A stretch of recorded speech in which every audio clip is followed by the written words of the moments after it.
E o RNA ribossomal é muito importante na célula, porque ele compõe os ribossomos, uma riboproteína bem complexa, e ele está presente em grandes quantidades.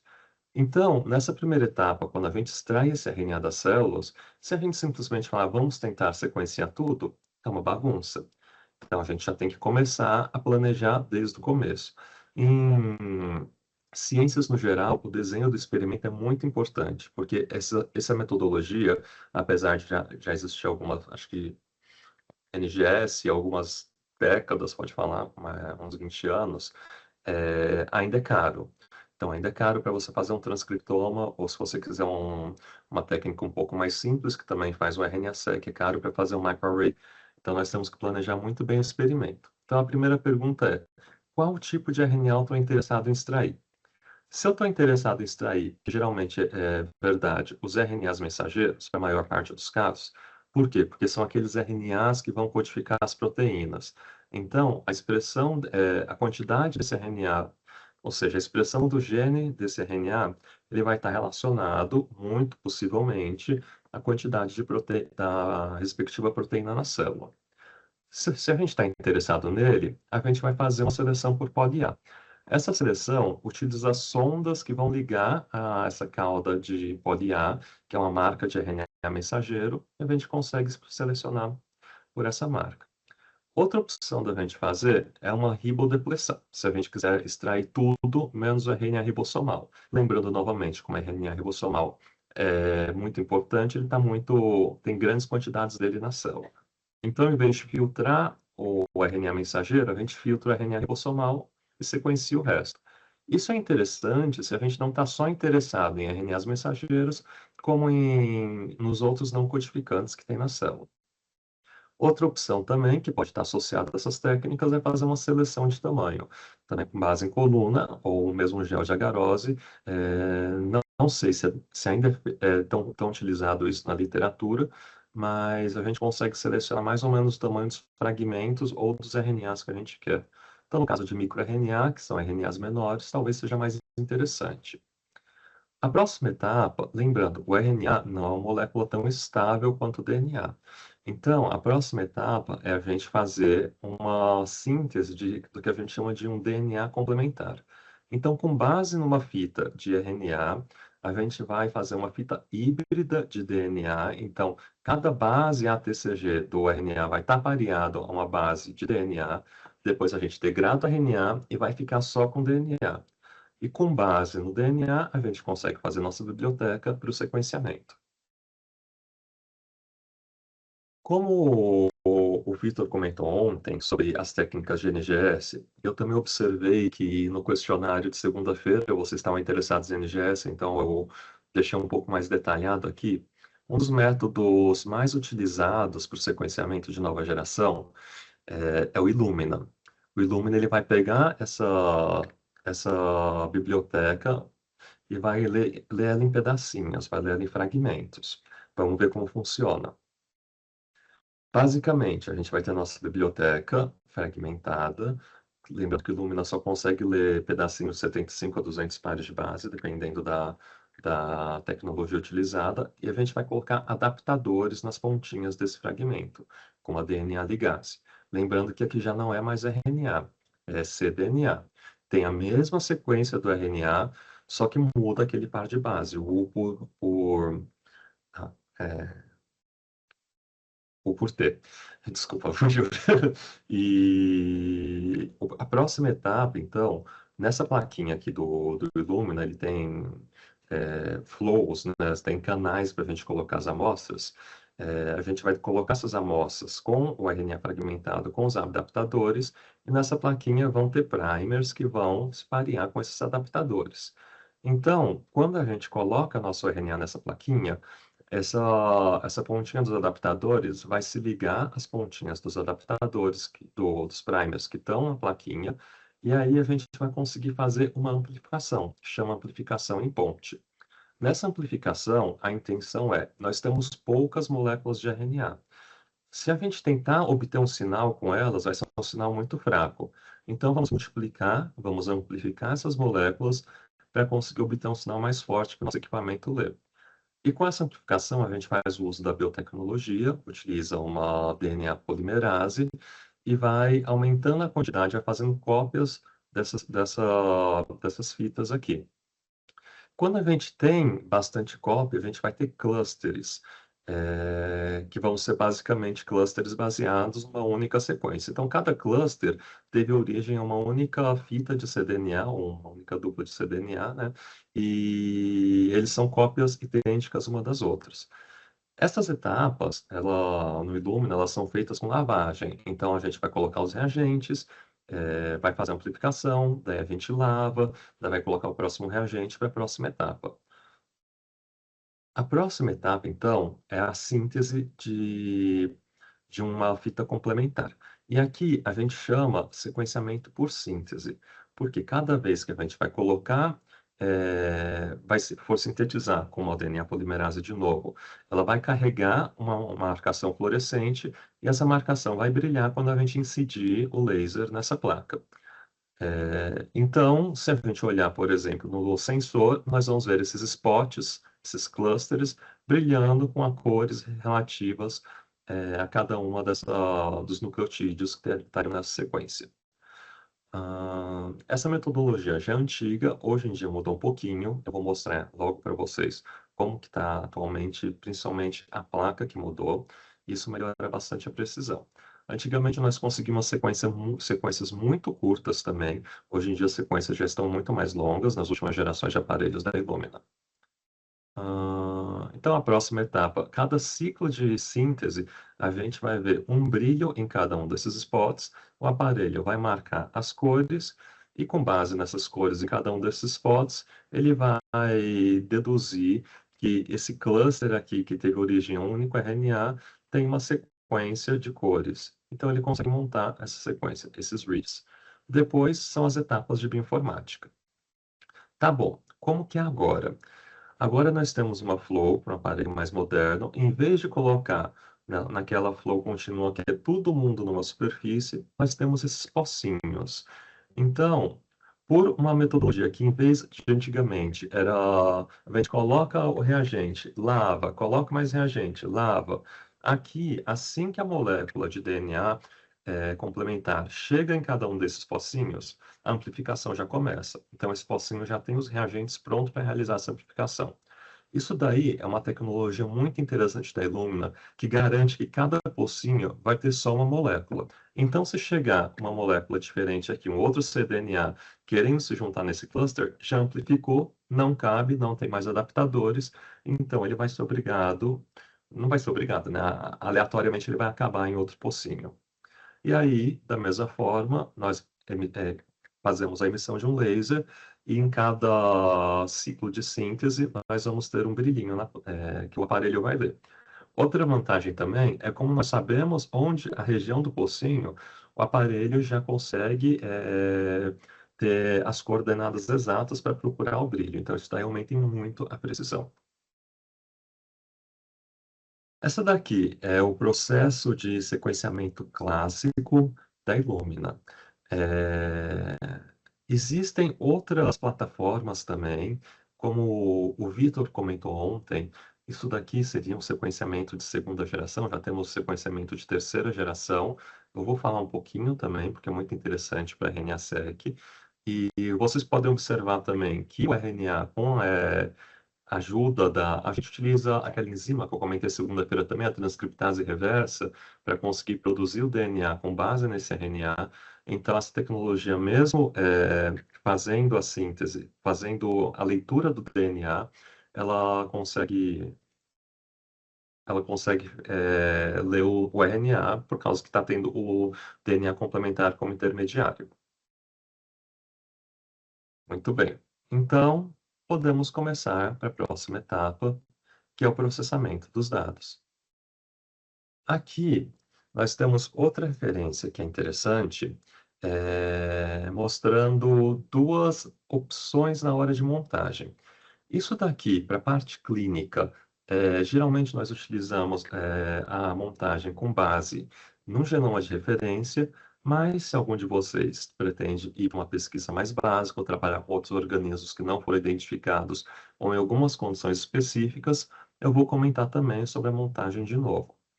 Basicamente, até onde a gente viu, a gente colocou naquele aparelho do Illumina, teve os nossos reads, e os nossos reads eles são um monte de sequenciazinhas, é um quebra-cabeça para o computador montar. É como se a gente tivesse um livro inteiro, mas pensamos numa escala maior, né? É uma biblioteca inteira, e a gente vai picar cada uma das linhas, vamos colocar aí umas 75 letras ou umas 150 letras, a gente pica. Como que monta isso? É muito difícil de montar.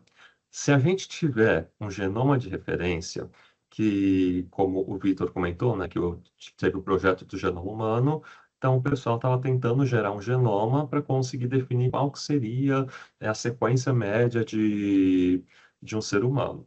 É enviesado tudo bem, mas no geral ele funciona muito bem, principalmente para a parte de transcriptoma, que a gente não está tão focado nas variantes como foram comentadas na aula de ontem.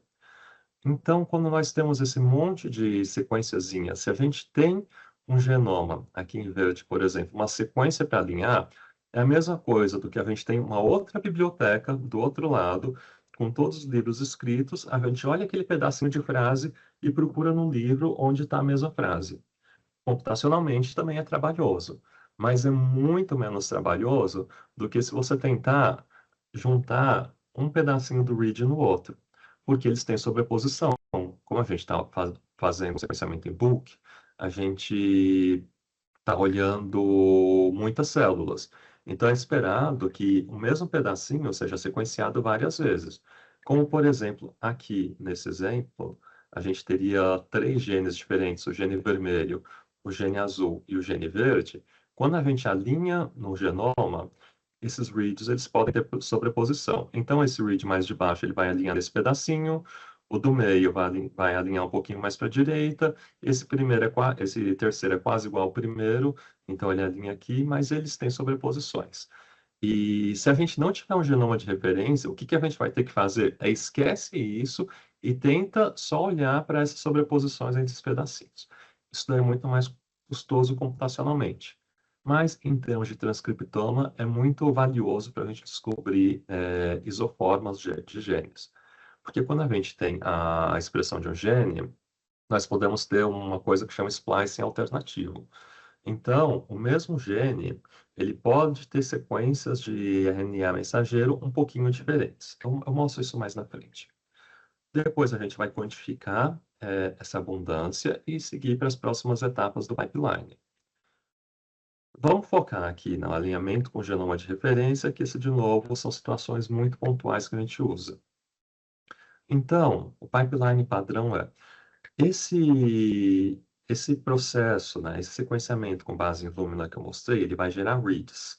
Esses reads estão no formato FASTQ ou FASTQ, que o Vitor também mostrou ontem e eu vou mostrar de novo para vocês. Então, a gente pode ter muitos reads, a gente vai juntar todos eles e vai passar no controle de qualidade. Esse controle de qualidade serve para várias coisas. Entre elas, a gente vê se existem diferenças técnicas entre um experimento e outro, a gente vê se existe contaminação das nossas amostras, ele também consegue analisar se a qualidade de cada uma das bases está aceitável. Depois que passa pelo controle, a gente vai explorar esse controle de qualidade com mais calma também. Depois que passa pelo controle de qualidade, a gente vai fazer o mapeamento. O mapeamento, ele vai utilizar um genoma de referência, que é basicamente o que eu estava mostrando aqui nesse slide anterior, se vai alinhar ou não com o genoma de referência. Fazendo o mapeamento, ele vai gerar um arquivo com base na notação GTF, que ele diz onde estão cada um dos genes, a gente vai conseguir fazer a contagem. Com base na contagem, a gente vai gerar nossas matrizes de contagem e aí sim nós vamos poder passar para as análises mais, a gente chama de downstream, que é como, por exemplo, a análise de expressão diferencial. Essa parte toda, geralmente, é muito mais custosa computacionalmente. Geralmente, ela é feita em servidor ou em um computador mais robusto. Existem alguns programas que conseguem rodar esse pipeline em um computador pessoal, né? Um computador que não tenha uma configuração para rodar coisas pesadas. mas geralmente a primeira etapa é realizada em servidor. As análises downstream, elas já são realizadas, já podem ser realizadas no computador pessoal, porque elas têm como base as matrizes de contagem, e estas sim são bem mais leves. Outra coisa que eu acho interessante comentar, o Vitor ontem falou que o tamanho dos arquivos de FASTQ do genoma são muito grandes, do transcriptoma um pouco menor. Então a gente consegue otimizar um pouco mais o espaço. Aqui esse artigo, ele mostra basicamente o pipeline geral que as pessoas utilizam para análise do RNA-seq. Então, como eu falei, é muito importante a gente sempre pensar no desenho experimental, porque a gente vai escolher nosso desenho experimental dependendo da nossa pergunta biológica. Também o desenho do sequenciamento, qual aparelho eu vou usar. O controle de qualidade. O que é importante é prestar atenção no controle de qualidade. Eu estou usando aparelhos diferentes, estou fazendo em laboratórios diferentes, estou utilizando pessoas diferentes para pipetar. Tudo isso faz diferença na hora da reprodutibilidade. Depois a gente começa para a parte da análise de RNA-seq mesmo. Então, aqui tem questões do perfil do transcriptoma, que seria a parte que eu estava explicando agora, de alinhamento de leitura, descoberta de transcritos, quantificação e medidas de quantificação, que a gente vai abordar um pouco mais na frente também. E as análises downstream, como, por exemplo, expressão diferencial, análise de enriquecimento e a interpretação para tentar encontrar um perfil funcional. Aqui eu coloquei esse slide resumindo os principais programas que são utilizados nesse tipo de pipeline. Então, a primeira etapa, que é a etapa do alinhamento, nós temos o Top Hat, que é um pouco mais antigo, e agora é muito mais utilizado o Star e o HiSet. O Star, ele tem uma característica que ele vai carregar tudo na memória. Então ele é um pouco mais pesado. E o high-set costuma ser, mas ele é um pouco mais rápido. Então ele precisa de muito mais memória para você conseguir rodar. O high-set já ele consegue fazer uma abordagem mais baseada em k-mers, então ele consegue rodar um pouco mais rápido. Isso daqui que a gente está falando é a parte de alinhamento clássico, que, como eu tinha mostrado nesse primeiro slide, a gente vai ver a sequência e vai tentar parear ela completamente com o nosso genoma de referência. Existem outros programas que utilizam o que a gente chama de pseudo-alinhamento, como, por exemplo, o Callisto e o Salmon, que em vez de tentar alinhar com o genoma de referência, eles vão alinhar diretamente com o transcriptoma. Como o transcriptoma é muito menor do que o genoma, ou seja, como todo o conjunto de genes que são expressos é muito menor do que todo o código todo o DNA que existe na célula, que o genoma ele também vai ter regiões não codificantes, regiões intergênicas, regiões regulatórias, vai ter muitos elementos transponíveis. Então, tem muita coisa que é esperado que esses RNAs não estejam alinhando mesmo. Ele pula essa etapa. Então, se você utilizar o Callisto e o Salmon, vai resolver.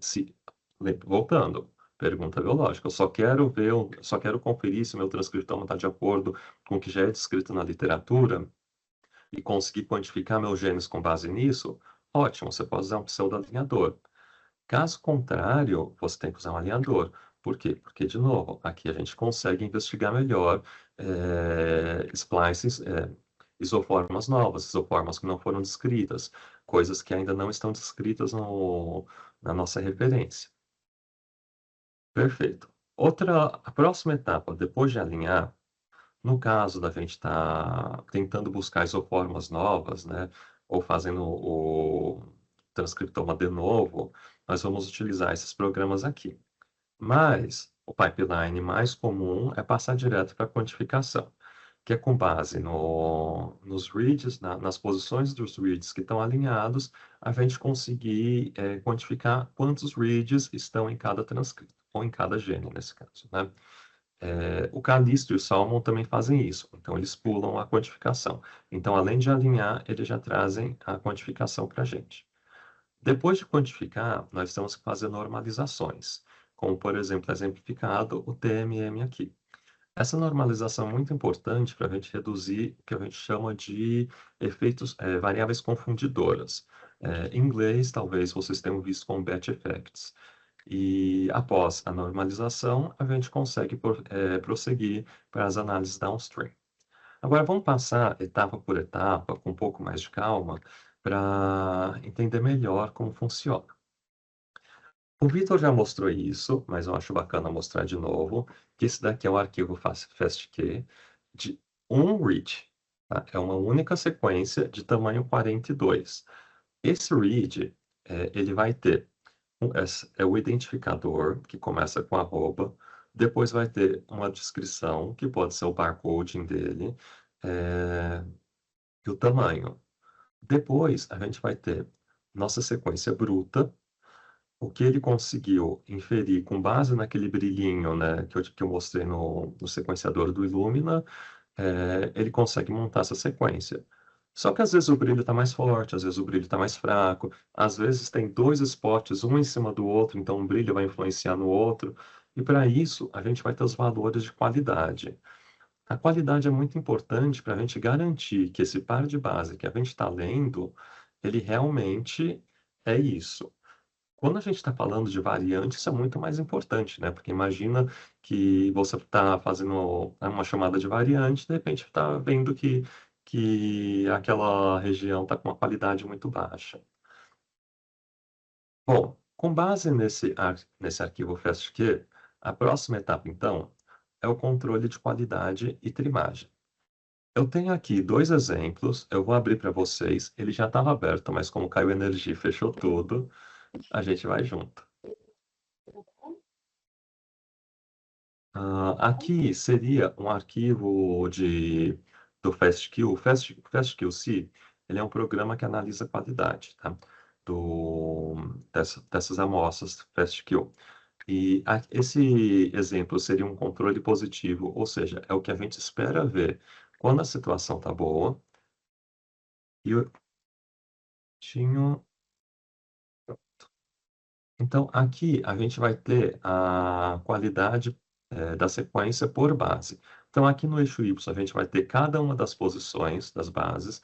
Aqui a gente vai ter 40, perdão, no eixo X, que a gente vai ter 40 bases e cada uma delas vai ter uma posição. Isso em média, né? Acima de 30, geralmente é considerada uma qualidade boa. Essa qualidade está relacionada com o que o programa consegue inferir qual que é a chance dele adivinhar errado essa base. Então, se não me engano, 30 vezes ele tem 99,99% de chance de acertar, certo? Então, tá tudo numa qualidade boa, todas as bases têm uma qualidade boa, então, essa amostra ela foi sequenciada muito bem. Parabéns para o sequenciador. Aqui, outra característica é o per tile sequence. Lembra que eu mostrei para vocês que no chipzinho ele vai ter uns poços, né, umas canaletas. Dentro de cada canaleta, ela tem várias separações também. Essas separações são chamadas de tile, que nos modelos mais antigos não tem aqueles pocinhos individuais, mas fica tudo mais ou menos separado também, né? Se uma dessas, vamos supor que houve um problema na hora de colocar os primers nela lá na empresa, ou aconteceu de pingar alguma coisa na placa e degradar aqueles reagentes, a gente vai conseguir ver nesse gráfico.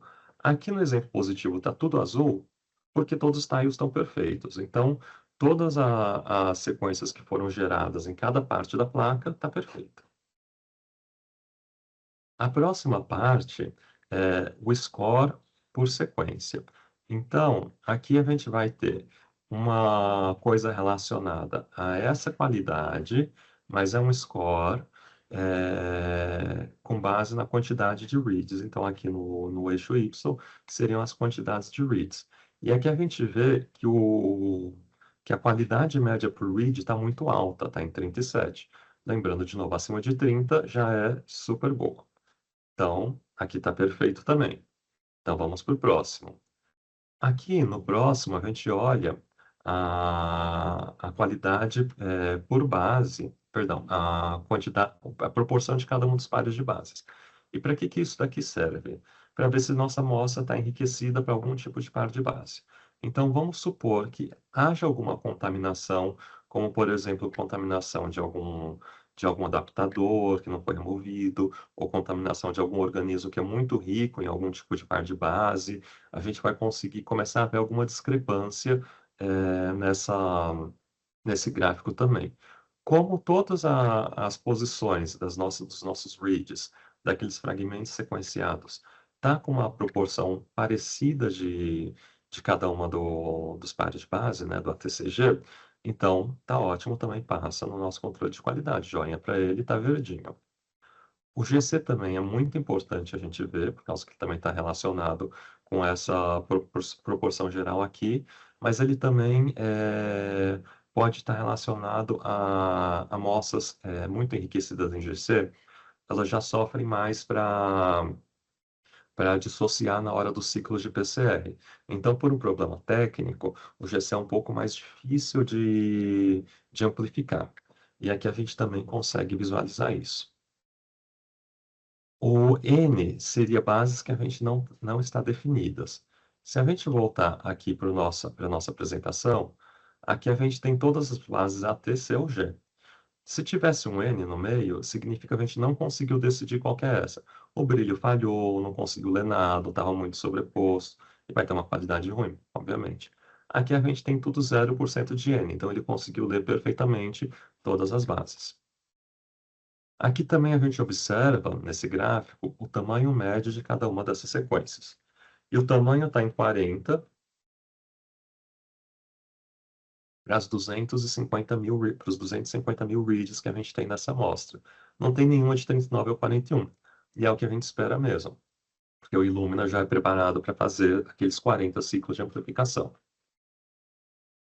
Se fosse menos, ele teve problema no ciclo de amplificação. Se fosse mais, daí já pode ter alguma contaminação também. Sequências duplicadas também não são muito interessantes para a gente. Por quê? Porque a gente vai ter algum gene que está muito enriquecido na nossa amostra, ou muito expresso na nossa amostra, que pode estar causando um viés na nossa leitura. Ou a gente pode ter a contaminação, por exemplo, de um micoplasma, que eu já vi isso acontecer, fizeram a RNA-seq de uma cultura celular, rodaram todo o pipeline, não perceberam, daí quando outro aluno voltou muito tempo depois, falou, pô, mas esse controle de qualidade está estranho aqui, né? Tem muita duplicação, tem umas coisas que estão meio marginais, deixa eu alinhar, deixa eu ver se existem outro organismo. Ele alinhou e estava contaminado com fungo, perdão, com uma micobactéria, que é o micoplasma.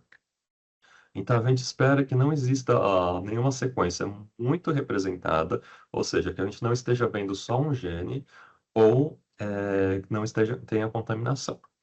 Outro problema que a gente pode encontrar aqui é problemas de amplificação. Como vocês viram, tem etapas de pré-amplificação na hora da plaquinha do Illumina. E de vez em quando o pessoal até faz uma pré-amplificação do RNA direto se a amostra se tem muito pouca amostra, se a quantidade de RNA é muito pequena. Então isso também pode causar um viés, por causa que essa amplificação é exponencial. Então se eu tiver alguma sequência muito representada, ela vai ficar exponencialmente mais representada ainda. Que é uma coisa que a gente vê nesse gráfico aqui. Ele consegue ler essas sequências super representadas. Como não tem nenhuma, ele falou, não há sequências super representadas. Outra coisa importante também, não sei se vocês lembram, eu vou até voltar no slide, a gente coloca adaptadores aqui na pontinha do DNA. Esses adaptadores são importantes para conseguir ligar aqui na placa e também para ligar o primer, que é para fazer uma amplificação, a gente precisa de um primer. Então, são coisas necessárias para a técnica. Só que na hora da leitura, a gente não precisa, tipo, essa sequência a gente já sabe, a gente não quer saber delas. E se a gente for montar com elas, só vai atrapalhar. Então, a gente precisa garantir que todos os adaptadores foram removidos. Essa etapa é chamada de trimagem. Geralmente ela é feita automaticamente pelos programas que eu falei. Tem parâmetros que a gente seleciona. Como não tem adaptadores, a trimagem foi feita muito bem. Parabéns parabéns para ela. E a gente conseguiu um sequenciamento de qualidade. Agora, eu tenho um outro exemplo aqui de um sequenciamento que não tem qualidade. O FastQ, se ele faz o Falei, repórter. chega. Eu acho que tem o microfone de alguém aberto. Tá bom. O FastQC é um programa muito interessante que ele gera esse HTML com base em todos esses parâmetros. Mas ele também gera um CSV, um arquivo de texto que a gente consegue analisar, né? Mas eu acho mais interessante quando a gente está mexendo com essa parte interativa, conseguir ver os gráficos um junto do outro.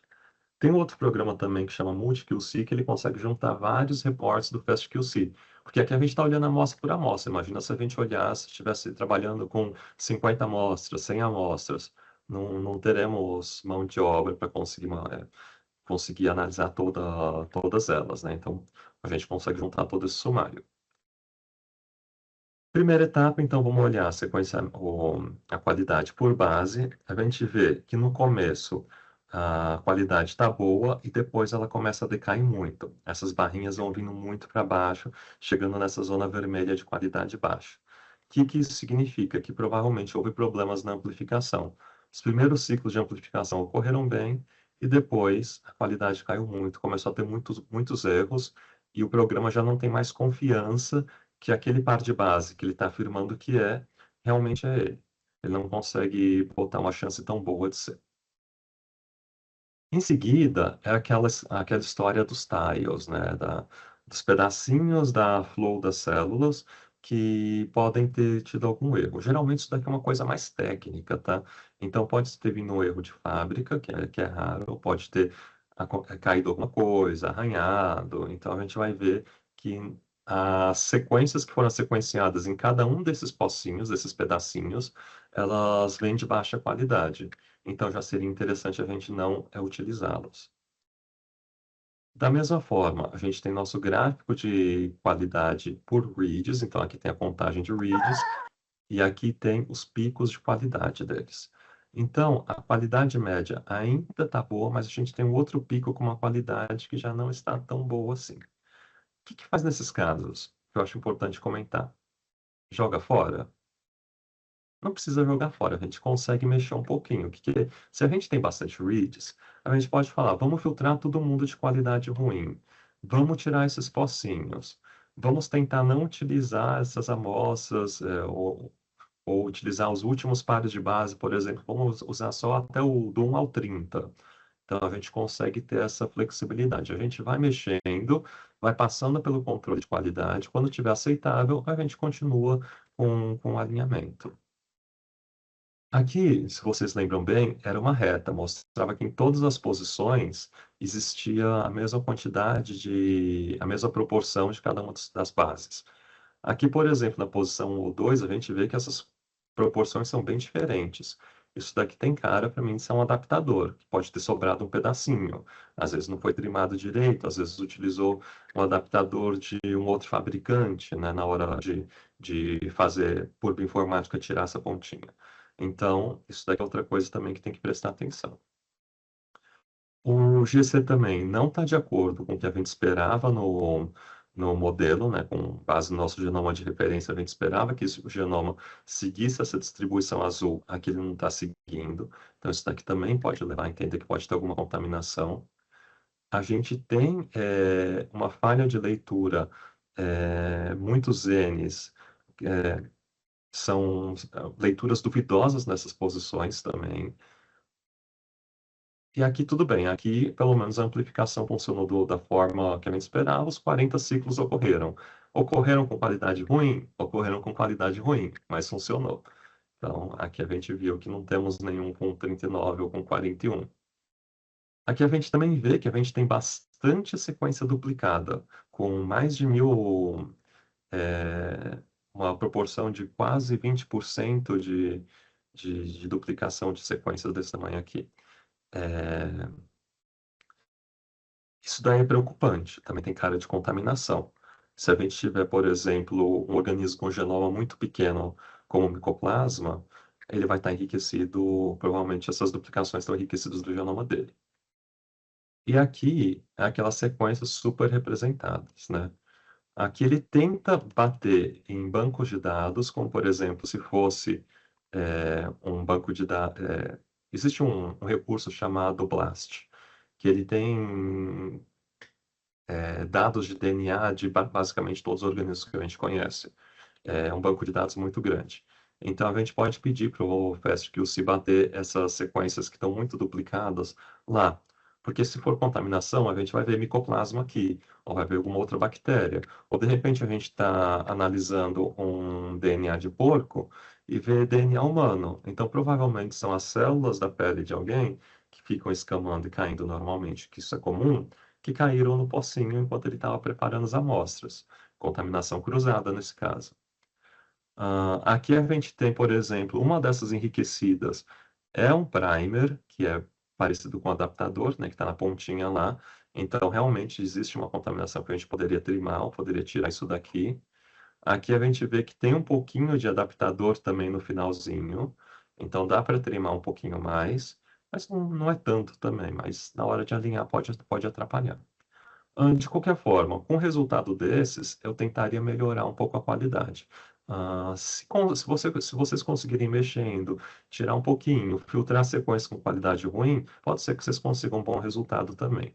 Então, é um experimento caro, de novo, não vamos jogar dado fora, né? Deixa eu pôr para continuar a apresentação. Então, a próxima etapa vai ser o alinhamento, que é com aquele programa que eu falei. Vamos pegar como exemplo o STAR, que é um alinhador geral, um alinhador real, ou tem o pseudo-alinhador, que é o Solomon. Então, esses alinhadores vão alinhar base a base com o nosso genoma de referência. E pode ser que não alinhem completamente, pode ser que hajam polimorfismos, pode ser que haja mutações. Ele vai levando tudo isso em consideração e com os algoritmos dele, ele vai conseguindo fazer essa montagem. Ah, Depois desse alinhamento, ele vai gerar um arquivo que ele chama SAM, que também tem a versão binária dele que chama BAM. Esse arquivo é um arquivo bem feinho, não é feito para humanos lerem, é feito para máquina ler, por causa que é uma coisa muito eficiente, principalmente o BAM, ele tem um volume e uma densidade de dados muito grande, mas eu trouxe aqui a carinha dele para vocês familiarizarem, se chegarem a ver isso em algum momento no, no header, que seria o cabeçalho de cada uma das sequências, né? Não, perdão, aqui no Savage Header só. No caso do FastQ que a gente tem para cada uma das sequências. A gente vai ter o nome ah, da referência, vai ter o nome da versão do SAM, que é do tipo da estrutura dessa tabela, que de acordo com a versão ela muda um pouquinho esses parâmetros. Vai ter o tipo de ordenação, por exemplo, coordenadas genômicas, a posição em cada um dos cromossomos, como o Victor comentou ontem. E daí, em cada uma dessas linhas, a gente vai ter os nossos reads. E em cada read a gente vai ter um monte de coisas, de parâmetros, né?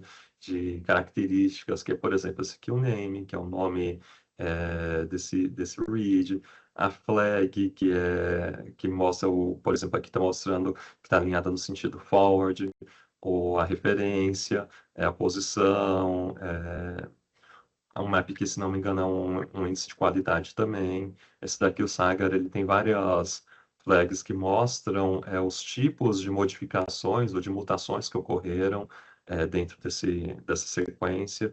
Isso tudo ele vai bater com a posição, com as coordenadas no genoma de referência, né?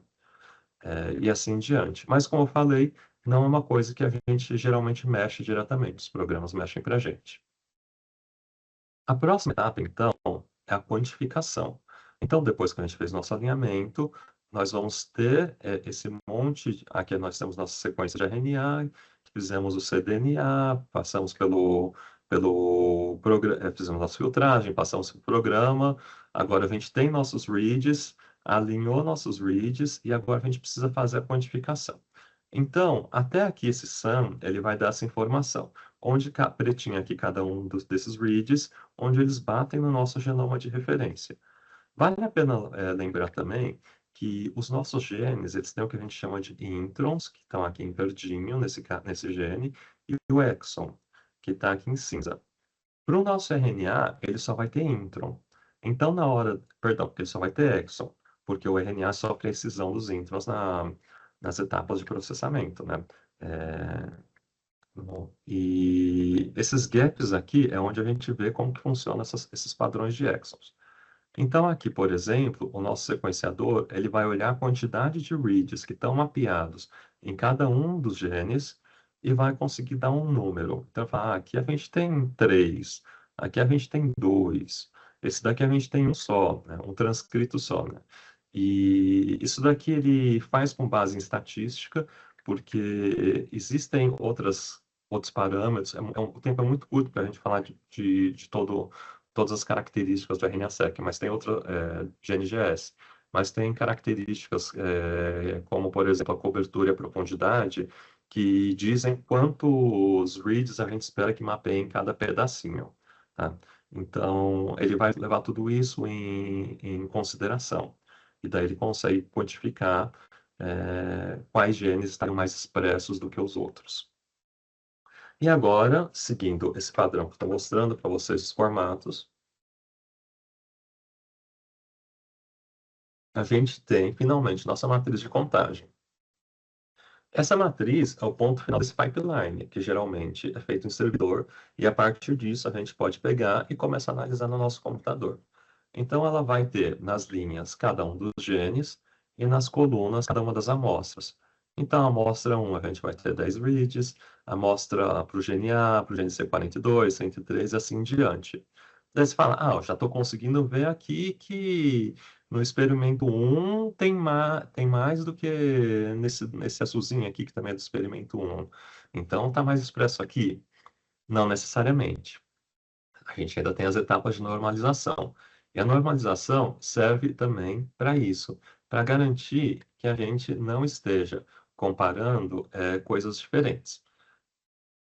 Como eu falei, com essa matriz de contagem, quando a gente começar a processar, a gente vai fazer tudo no computador.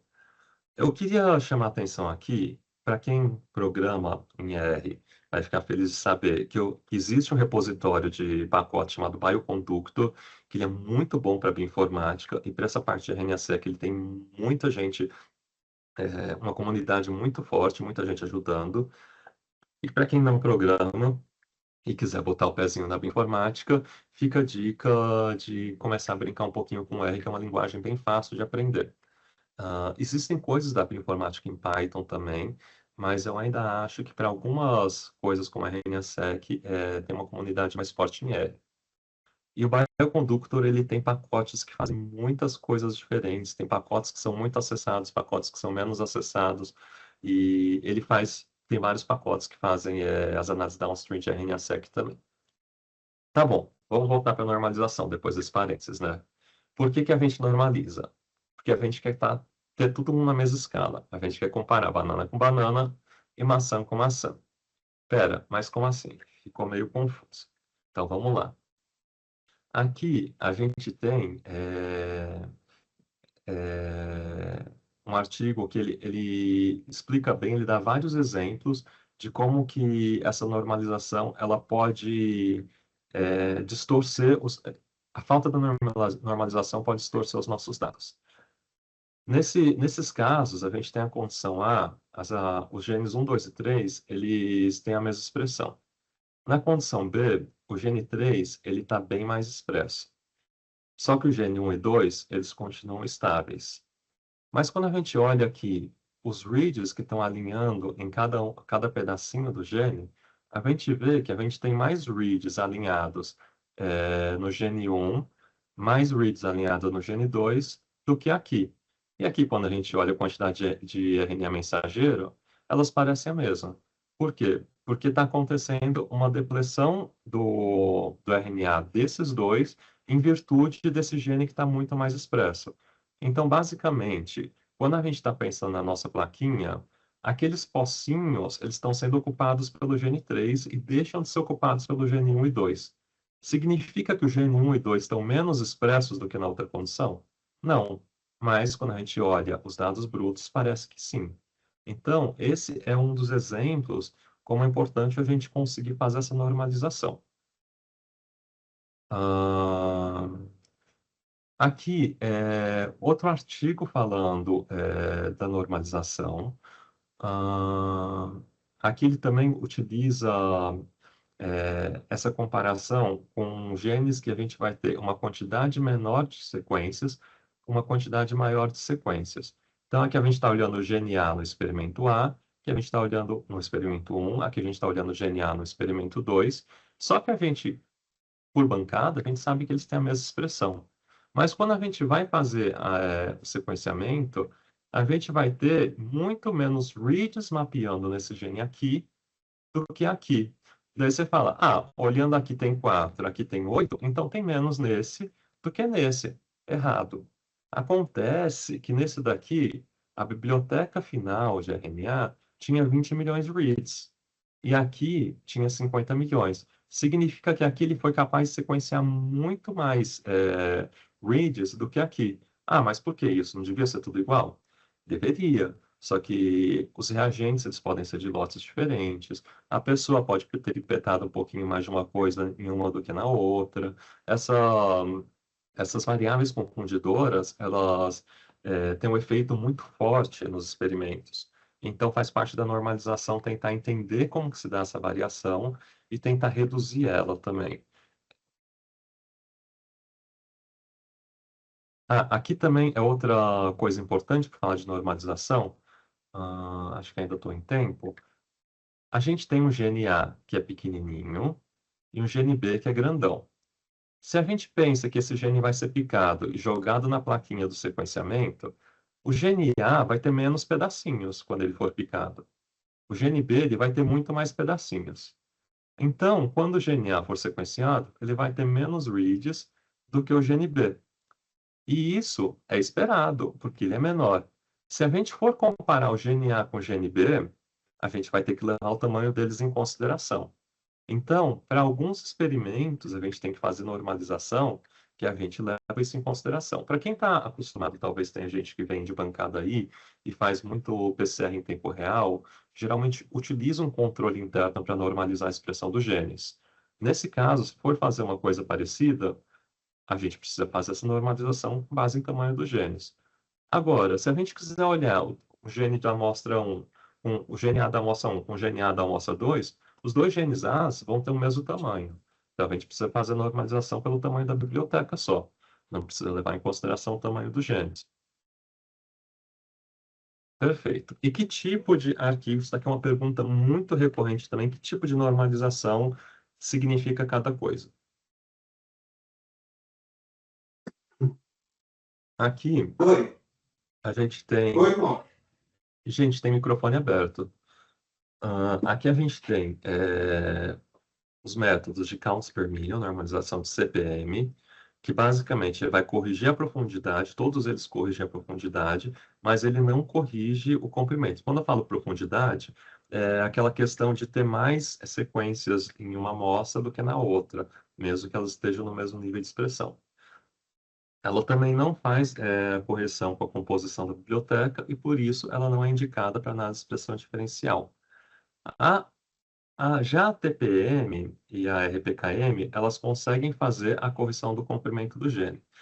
A maior diferença entre elas é, é a forma, a ordem que as correções são feitas, né? Tem umas equações para cada uma delas, mas elas são mais parecidas. E essa daqui, a TMM, que também é muito utilizada, essa sim, ela é muito importante por causa que a gente utiliza ela para análise de expressão diferencial. Aqui, quando a gente já vai começar a fazer análise de expressão diferencial, que é mais downstream, a gente precisa começar a prestar atenção na variância dos dados também. E a TMM já começa a olhar para coisas nesse sentido. Tá bom. O que é expressão diferencial? Então, a gente fez todo o sequenciamento, normalização, está pronto para as análises downstream. Vamos começar. Expressão diferencial. Basicamente, nós vamos ter um conjunto de células saudáveis e um conjunto, um tratamento, ou, por exemplo, células tumorais, são o mesmo tecido. E você quer perguntar, tá, a expressão dos genes dessa amostra, dessa condição, está diferente dessa? Quanto está diferente? Qual gene que está mais expresso aqui do que está expresso aqui? Ou, pelo contrário também, né? Qual gene está deixando de ser expresso aqui, que está sendo expresso aqui? E câncer é uma coisa muito interessante, porque tem muitas mutações, a gente consegue rastrear o genoma também, né? A gente consegue ver quais mutações puderam dar origem ao câncer, ou são marcadores desse tipo de tumor ou não. Mas a parte de expressão para alguns tumores também é muito importante, porque tem tumores que, mesmo tendo um genoma muito parecido, eles vão expressar mais um marcador do que o outro, eles vão estar mais enriquecidos. Por exemplo, existem tumores que a gente chama de tumores quentes e tumores frios, então a gente consegue ver se eles têm uma resposta imune mais forte ou mais fraca também com a análise de expressão. Então, a gente consegue ver as diferenças entre duas condições. E a figura, assim, básica, que se você trabalha com expressão diferencial, em algum momento você vai ver, é esse tipo de gráfico, que ele chama de Volcano Plot. Ele parece um vulcão, de acordo com algumas pessoas, tem que ter um pouco de imaginação, mas o que que a gente vai ver nele? A gente vai ter uma estatística associada, que seria um valor de um p-valor ajustado, e a gente vai ter o log 2 de fold change. Fold change é a mudança. Essa expressão dobrou ou caiu pela metade? Se ela dobrou, esse log 2 fold change vai ser 1. Se ela caiu pela metade, vai ser menos 1. Então, quando você for ler um gráfico desse tipo, você estiver interessado quais são os genes mais impactados nessa comparação aqui desse tumor primário contra tecido normal, você vai olhar para quem tem maior log 2 de fold change ou menor, né? Está mais super expresso ou subexpresso, e quem é mais confiável. Quanto maior esse valor de log de p-valor ajustado, menor vai ser o p-valor ajustado. E esse p-valor ajustado, ele vai falar assim: qual que é a chance, estatisticamente, de, ao acaso, trazer esse valor de fold change aqui que eu estou vendo? Esse log 2 esse log de 75 é uma chance de 1 tipo em 1 bilhão, sabe? Uma chance pequeniníssima. Então você tem uma confiança muito grande que esses genes, eles realmente estão diferencialmente expressos. E nessa proporção aqui, nesse log 2 de fold change que a gente encontrou. Então, quando vocês estiverem analisando um gráfico desses, vocês já sabem, quanto mais para o lado esquerdo ou para o lado direito, mais impactado esse gene está, e quanto mais para cima, mais confiante você está que esse valor é real. Então, aqui tem esse exemplo para um tumor primário contra normal e para uma metástase no fígado contra normal. Vendo só o gráfico assim, não fala nada para a gente. Mas a gente pode seguir para olhar para os genes individualmente e falar, ó, esse gene aqui é tal, ele é importante para isso, talvez seja interessante a gente ver nessa condição aqui, pode ser um marcador, não sei o quê. Ou a gente pode olhar para todo esse conjunto e tem um tipo de análise que chama análise de enriquecimento, que ele vai perguntar, esse conjunto de genes que está desregulado, eles têm alguma coisa em comum? Eles participam da mesma via de alguma forma? Isso daí a gente consegue ver com a análise de enriquecimento. As análises de enriquecimento elas podem ser de diversos tipos. O tipo mais comum é o ORA, que é uma análise baseada em superrepresentação, que basicamente, com essa lista desses genes que a gente está olhando aqui, que estão superexpressos ou subexpressos, a gente pergunta, olhando para um banco de dados que já tem vias estabelecidas, esses genes que eu tenho, eles podem estar desregulados ao acaso, ou realmente eles têm uma coerência entre si que batem com essas vias aqui que estão descritas em tal banco de dados. Então, a gente vai fazer nossa pergunta para esse grupo de genes contra via por via. E vai ter uma estatística e, de repente, a gente fala, nossa, esses genes, realmente a maior parte deles está descrito nesse banco de dados, participando da via de migração celular. Então, esse resultado aqui que a gente está vendo, ele pode estar falando que a diferença entre esses dois tecidos é migração celular. Migração também pode estar relacionada à metástase, né? Então, para câncer é uma coisa interessante. Métodos baseados em rank também, eles, em vez de só bater estatisticamente esse grupo pode estar enriquecido, comparado aleatoriamente àquele, ele vai basicamente pegar esses níveis de p-valor e de confiança estatística, ordenado em todos os genes na sua amostra, e ver como seria contra uma distribuição nula que a gente espera de genes que estejam aleatoriamente distribuídos, ou seja, de células que não estão desreguladas. E aí, com esse tipo de enriquecimento, que é do GCEA, esse método é muito descrito nas análises do estilo GCEA, a gente consegue também encontrar vias que podem estar desreguladas. Também podemos ter enriquecimentos baseados em topologia, mas aqui é um outro nível de complexidade que eu não vou entrar. Lembrando que nos meus slides eu estou deixando os DOIs de todos os artigos de referência. Então, se surgir um tópico de mais de interesse, vocês podem anotar o DOI, joga no Google, ele já vai passar direto para o artigo que eu peguei esses dados, tá? Aqui é um outro exemplo que eu gostaria de mostrar para vocês, para quem trabalha com análise de enriquecimento. Só falando fica um pouco difícil de, de imaginar. Deixa eu conferir se eu estou compartilhando certinho, tá aqui. Esse daqui é o GProfiler. É uma das plataformas que faz aquela primeira análise do estilo ORA. Se vocês quiserem acessar e dar uma brincadinha, dá para colocar exemplos aleatórios. Então, ele vai colocar símbolos de vários genes que vocês podem ou não podem ter encontrado aqui desregulados nessas amostras. Ele coloca um exemplo, se você precisar fazer, e você consegue ver, fazer o enriquecimento deles, né? Ver se realmente eles são coesos entre si. Então, vou colocar aqui, run forward. Então, ele vai jogar aqui no banco e vai dar um gráfico desse tipo. Ele está olhando, cada uma dessas cores é um banco de dados diferente que está olhando. Então, por exemplo, aqui o GOMF significa Gene Ontology Molecular Function. Aqui o BP me fugiu, Biological... Biological process. Ai, obrigado. Nossa, deu branco agora. Então, e o BP é o Biological Process. E aqui a gente consegue ver quais genes podem estar enriquecidos, perdão, quais vias estão enriquecidos aqui nessa análise. Então, aqui a gente vê proteínas alvejando o lisossomo, proteínas vacúolo, resposta a vírus, adesão celular negativa, e com isso daqui a gente consegue ter uma noção do que está acontecendo na nossa célula. Esse é um site que eu gosto bastante, também tem outros sites que vocês podem fazer análise de enriquecimento, só que esse daqui é bem simples de usar e parece bem robusto para mim. Vamos voltar. Ok, GProfiler. Então vamos comentar um pouquinho sobre sequenciamento de terceira geração agora. Que até aqui eu estava falando do método que é mais utilizado do Illumina, que vai pegar sequências, vai picar elas em pedacinhos pequenininhos e vai fazer sequenciamento por síntese, colocando os vários nucleotídeos, vai piscando lá na plaquinha e o programa vai conseguindo analisar. Mas isso tem muitos problemas. E se, por exemplo, sua sequência tiver muita sobreposição, for muito repetitiva, for uma região muito enriquecida, por exemplo, por um nucleotídeo, que daí a polimerase ela sofre para ficar sintetizando sequências muito ricas, se não me engano, em CG, por exemplo, né?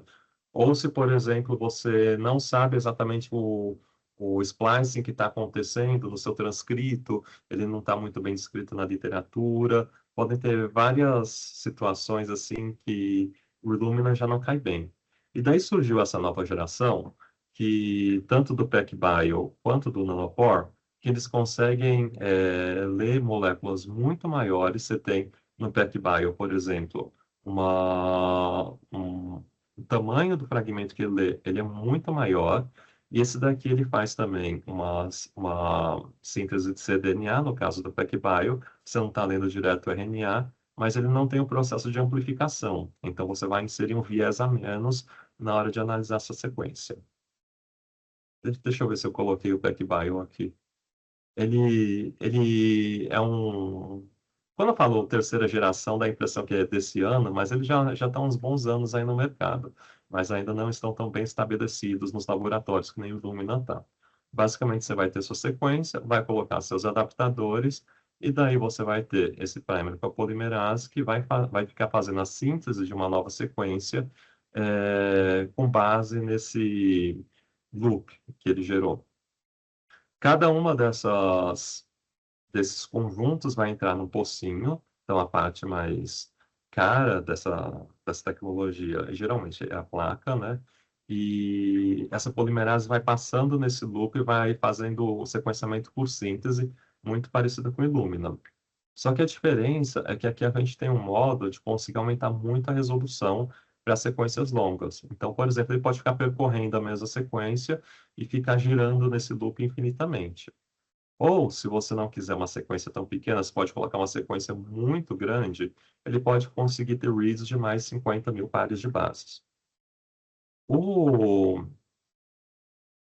o Oxford Nanopore, ele também tem a capacidade de ler sequências muito grandes. Só que ele já não funciona mais por síntese como os outros funcionam. Ele funciona por troca de sinais elétricos conforme uma molécula vai passando dentro de um poro. Ficou meio complicado, mas tem videozinho também. Então, basicamente, cada spot desses vai ter um porinho. Esse porinho, ele vai ter uma proteína motora e um póron que está ligado a um sensor elétrico. Então, quando a sua sequência, aqui já é sequência direta de RNA, aqui está mostrando um DNA dupla fita, mas o RNA pode ser lido também. Quando sua sequência chega em contato nessa proteína motora e vai descendo, ele vai passando pelo poro e vai trocando um sinal aqui com uma região interna do poro, e esse sinal vai ser lido por um sensor e vai gerar um gráfico de impulso elétrico. Isso é muito interessante porque você consegue usar diretamente sua sequência de RNA. E vocês lembram, né, porque eu vi muita gente colocando que epigenômica é um tema de interesse, agora eu vou falar de outro que é o epitranscriptômica. Sim, os RNAs também podem sofrer modificações. É, e o Nanopore, ele consegue ler essas modificações. Não é uma coisa fácil. Vai muita inteligência artificial e muitas dessas modificações precisam estar muito caracterizadas na literatura. Mas conforme os anos vão passando, a gente vai tendo um banco de dados maior e a gente consegue melhorar muito a precisão do nanopore. Então, já é uma técnica que tinha uma baixa precisão, agora a precisão está muito melhor e ainda tem a vantagem de conseguir ler essas modificações. E essas modificações de RNA são coisas que não vão aparecer no seu RNA-seq normal, são coisas que não vão aparecer no seu genoma normal e elas podem estar influenciando a regulação da expressão dos genes também de alguma forma. Aqui é só um exemplo, né, mostrando como que ele pode ler essas modificações, mas basicamente está mostrando no vídeo. E aqui, só para fechar essa parte, eu acho que a gente ainda está com tempo. Ah, isso daqui é desse artigo, que basicamente é um artigo que fala de como o uso do RNA pode ser aplicado na clínica, pode ser aplicado na medicina de uma forma geral. E uma parte que ele ressalta muito, que eu também cheguei a falar na primeira aula, é que não existe um único tipo de RNA. Então, vamos seguir. Aqui, por exemplo, nós temos um microRNA que ele pode estar se ligando ele pode estar regulando de alguma forma a expressão de um gene, então isso vai influenciar a expressão desse gene. É, Aqui a gente também tem um RNA da classe PIWI, que também pode ser regulatório. Aqui a gente tem genes do tipo codificador, como esse AIB, aqui ele mostra também o promotor, né, onde pode estar sendo silenciado indiretamente por esse microRNA. Genes de RNA longo não codificante, genes de integração viral. No caso do genoma humano, é uma coisa muito importante. A gente tem muitos elementos transponíveis, elementos móveis transponíveis. Então, a gente tem muitos genes que não necessariamente vieram do ser humano, eles vêm no genoma viral, acabaram se integrando no nosso genoma e, de vez em quando, eles pulam por mecanismos diversos. E um deles é por via de RNA, né? Ele vai fazer uma cópia dele de RNA para tentar se integrar com a maquinaria de transcrição reversa, depois, se não me engano. E a gente consegue analisar também esses precursores virais que estão presentes no nosso genoma.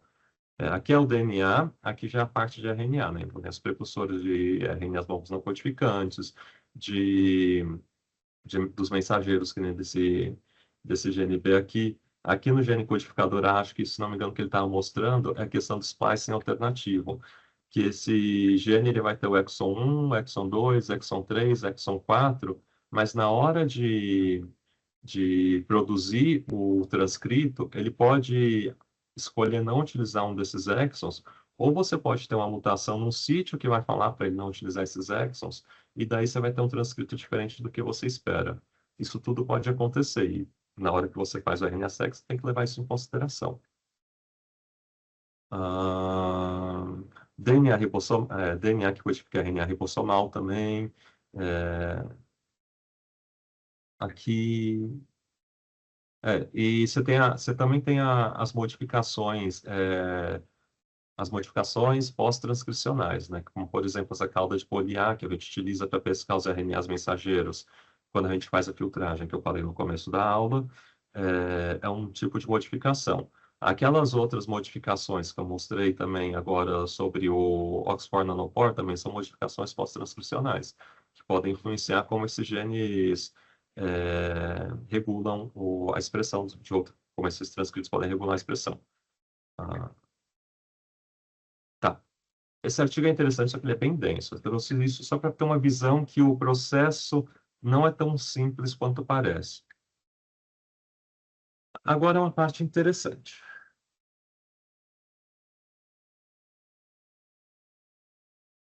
Isso tudo já tem sido bem explorado há um bom tempo na literatura, né? Apesar de chamar de nova geração, não é tão nova assim. A gente, nos últimos anos, tem tido um boom agora nessas técnicas, que são técnicas de single cell e de transcriptoma espacial. E tem um paralelo que eu gosto muito, que eu acho muito interessante de fazer, que é o paralelo da vitamina. Quando a gente vai fazer nossa análise de RNA-seq, nós estamos analisando algo como uma vitamina. Porque a gente vai pegar todas as frutas, a gente vai pegar todas as nossas células do tecido, vai bater todo mundo junto, mistura todos os RNAs, e você não sabe de onde vem qual RNA. Ou seja, você vai ter uma média da expressão dos genes daquela amostra. Se você começa a separar célula por célula e vai fazer o RNA-seq de uma célula individualmente, aí sim você vai ter um resultado muito mais preciso em termos de você conseguir definir quem está constituindo o seu tecido. Então, no caso de um tecido tumoral, você vai saber quantas células são do sistema imune, o que elas estão expressando, como que as células do sistema imune podem estar interagindo com a sua célula, com suas células tumorais ou com seus fibroblastos. Então, você consegue já separar e ver a expressão de cada uma delas. Mas você só sabe quantas tem e quanto cada um está expressando. Se você faz o transcriptoma espacial, você já tem essa tortinha toda organizada. Então você sabe quantas tem, que elas estão expressando e onde elas estão. Esse daqui é o transcriptoma espacial. Então você vai conseguir relacionar espacialmente cada uma das células. E basicamente, então, o smooth vai ser essa primeira parte, o tecido inteiro. O single cell, ele vai ser suas células separadas, você vai conseguir analisar cada um dos tipos de células individualmente. E o seu transcriptoma espacial, você vai conseguir tirar uma fatia do seu tecido e, através desse método, vai conseguir ver exatamente a expressão de cada um dos genes dentro dessa fatia. Ah, eles estão avançando muito recentemente, mas ainda não são perfeitos. Você ainda tem motivo para combinar métodos em paralelo, como, por exemplo, o Illumina com single cell ou single cell com espacial. Deixa eu falar um pouquinho mais deles. O single cell, ele já tem evoluído bastante. No começo, tentavam fazer uma diluição, de repente pegar uma célulazinha com a pipeta, colocar uma por poço, por capilaridade. Depois começaram a fazer por FACS, que é um tipo de citometria que você consegue sortear as células. E é interessante, porque daí você vai conseguir fazer sequenciamento das células, podem ter algum marcador de interesse também. Há um método que está sendo mais utilizado, um dos métodos que está sendo mais utilizados recentemente, é o método de microfluídica, que basicamente nesse método você vai ter beads, que estão representados aqui, marcadas com uns primerzinhos parecidos com aqueles da plaquinha da Illumina, e a diferença é que eles vão ter uns barcodes. Então, com esses barcodes, você vai ter identificação para cada uma dessas beads. E quando junta a sua célula junto dessas beads e óleo, eles vão formar essas vesículazinhas. Cada vesícula vai conter uma célula só. Então, depois que você lisa a sua célula e seu RNA vai se ligar nesses primers aqui que estão ligados nas suas bits, vai fazer amplificação, o resto do método é muito parecido. Só que em vez de acontecer na plaquinha, vai acontecer numa gotícula de óleo. É, Perdão, uma gotícula de solução dentro do óleo, né? Seria o contrário.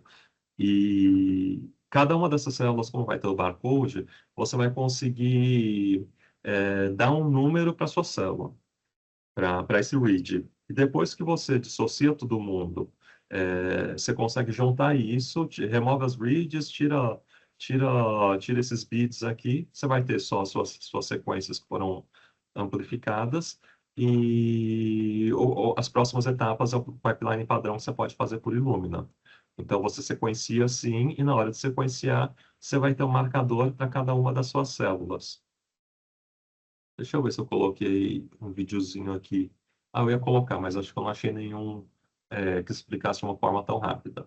Mas, basicamente, depois que você faz esse método, você vai conseguir separar. Aqui em cima a gente tem, por exemplo, um tumor que tem uma heterogeneidade celular, vários tipos celulares, você vai conseguir separar através de uma redução de dimensionalidade subtipo desse tumor. Então, de um lado você vai ter as células imunes, de outro lado você vai ter os fibroblastos, de outro lado você vai ter as células do seu tecido, de repente você encontra alguns subtipos raros também, e você consegue começar a descrever suas populações de célula dentro da amostra.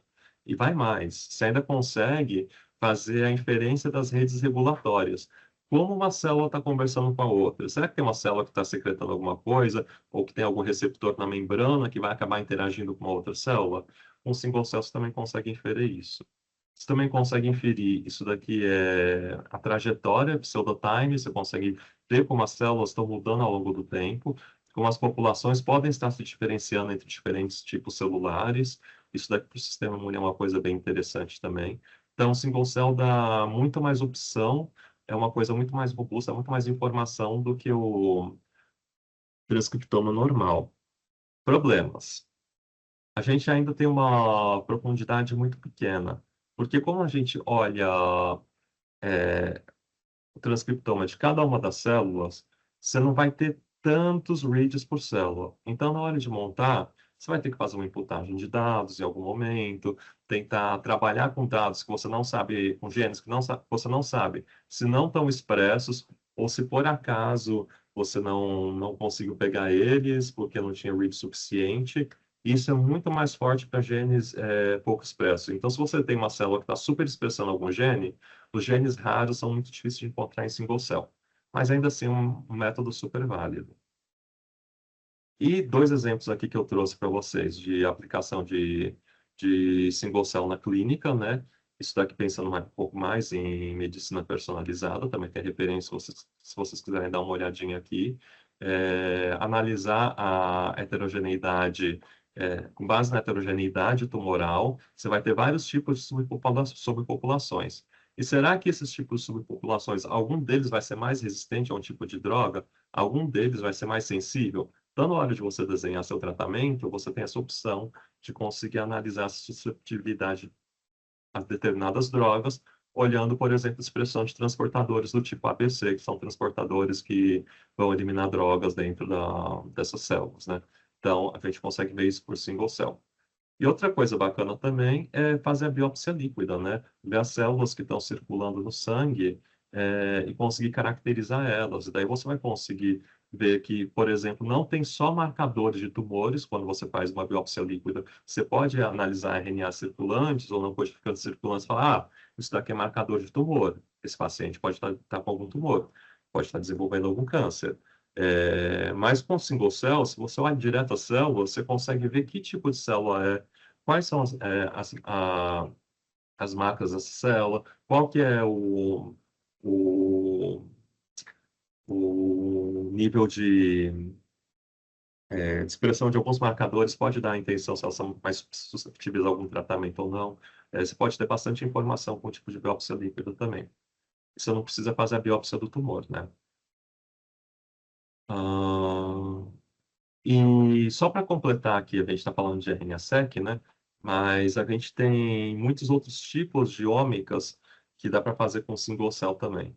como a parte de epigenômica que vocês gostaram, dá para fazer um ataque-seq para ver a estrutura da cromatina, para ver se ela está mais aberta ou mais fechada. Dá para fazer a parte genética de metilação também dessas estonas. Dá para fazer o RNA-seq, tem vários métodos. Eu já ouvi falar até de proteômica de single cell, que é uma coisa que tá aparecendo agora. Para quem trabalha com proteômica sabe que é difícil ter uma quantidade, conseguir fazer proteômica de uma quantidade tão pequena de proteína quanto de uma célula, né? E agora, por fim, que seria a nossa tortinha com as coisas organizadas, é o transcriptoma espacial. Ele tem vários métodos, tem os métodos baseados em hibridação, os métodos baseados em NGS, mas a intenção é que você tenha seu tecido e ou você consiga permeabilizar ele e passar esses RNAs para uma plaquinha, ou fazer a reação dentro do seu tecido através de uma hibridização dentro dele. Então, você vai passar eh, essas moléculas para fazer amplificação e colocar uns tags dentro do próprio tecido. Tem esses dois métodos. Aqui eu trouxe o que é mais, ah, ainda, eu acho que ainda é considerado o estado de arte. Essa área anda muito rápida na literatura, que é o Vision. E ele utiliza por permeabilização. Então, basicamente, você vai colocar o seu tecido em cima dessa plaquinha do Vision. Ele vai ter esses tags aqui, esses primers que vão ter os tags. Os RNAs vão se ligar aqui, se forem RNAs mensageiros, por exemplo, a gente pode parear por aquela cauda poliar, e cada uma desses tags vai ter um barcode. Aí sim a gente pode dissociar todo mundo, jogar no tubinho e fazer o sequenciamento em Illumina normal, porque a gente já tem uma posição de cada um desses barcodes, tá? Já consegue saber a posição de cada uma desses RNAs onde estava na plaquinha do seu tecido. Então, aqui a gente consegue colocar um aparelho para sequenciar e depois a gente consegue visualizar ele em comparação com uma imagem de microscopia. Então, cada uma daqueles pocinhos, né, através desse barcode, a gente vai conseguir identificar a expressão, por exemplo, desse gene, onde ele está mais expresso ou menos expresso no tecido. Então, além de saber que tipo de célula que é, porque a gente consegue basear pelos níveis de determinados marcadores, a gente infere o tipo de célula, a gente sabe onde que ela está. E o legal dessas tecnologias hoje em dia, e o Vision ele já está nessa, você está com resolução celular, ou até subcelular. Antigamente, esses pocinhos, eles cabiam um conjunto, vamos supor, 20, 40, 50 células. Então, você perdia muita resolução. Agora, você já consegue ter a resolução de uma única célula com essa metodologia. Aqui ele está mostrando vários genes. É uma coisa bem interessante também, ainda extremamente caro para fazer, ainda que no Brasil, ou não sei de muitos lugares que estão fazendo, o single cell já está mais popularizado, mas eu ainda não tenho contato com o pessoal que está fazendo isso. Aqui é só mais um recurso, eu gosto de trazer essas plataformas para vocês explorarem, porque querendo ou não, bioinformática é curiosidade. Se vocês não começam a mexer, assim, tentar uma coisa ou outra, criar umas questões, as coisas andam muito devagar. E essa plataforma, o Cell by Gene, não estou sendo patrocinado, mas ela faz parte de um projeto da iniciativa da Shane Zuckerberg Initiative, que basicamente eles estão investindo muito dinheiro para tentar livrar o mundo de doenças num período de 100 anos. Então, essa década é a década das células. Então, eles estão investindo muito dinheiro em técnicas, em pesquisa, em projetos, né, para conseguir avançar um pouco a compreensão a nível celular das doenças. E aqui a gente tem acesso fácil a muitos datasets. Então, se vocês se interessaram nessa parte de single cell, vocês podem, por exemplo, procurar alguma doença, falência de fígado e clicar no dataset aleatório de single cell aqui, e você consegue explorar esse dataset. Ele vai fazer todo o pipeline de bioinformática, que é um tanto quanto complexo para você fazer por programa, né? Precisa de um certo conhecimento, mas aqui você já vai ter acesso ao dataset diretamente. Você vai poder pesquisar os genes que você tiver interesse, poder ver que tipos de células estão presentes. Aqui vocês conseguem selecionar, pintar pelos tipos de célula. Aqui ele já tem as células definidas, que nesse dataset, que provavelmente é proveniente de um artigo, eles já liberaram esses dados. Então você consegue explorar os subtipos de células. Se você está trabalhando com alguma coisa, pode usar esses dados. Eu acho super interessante você usar os dados públicos da literatura, ainda mais quando eles são tão de fácil acesso assim. E de bônus, aqui também a gente tem datasets que dá para filtrar de transcriptoma espacial também. Então, esse último método super bacana que eu falei, vocês conseguem pegar. Deixa eu ver se eu acho. ahn, Aqui, assim, é o primeiro, né? Vocês podem procurar por Vision, pelo menos, por exemplo, e ver dataset de transcriptão espacial, e vocês conseguem explorar também esses datasets e dar uma brincada, ter acesso a esses dados assim de uma forma tão facilitada. De repente é uma coisa que ajude no projeto de alguma pessoa, e eu pessoalmente acho divertido ficar brincando nesse site. A parte de transcrição espacial demora um pouco mais para carregar. Então, se vocês quiserem olhar depois, fiquem à vontade. Aí está carregando. A gente tem a nossa amostra de tecido aqui atrás, a gente consegue também pintar os tipos celulares que foram marcados com base na expressão dos genes, ver onde que eles estão em sobreposição com esse corte de microscopia, né? E vocês conseguem buscar genes também, né?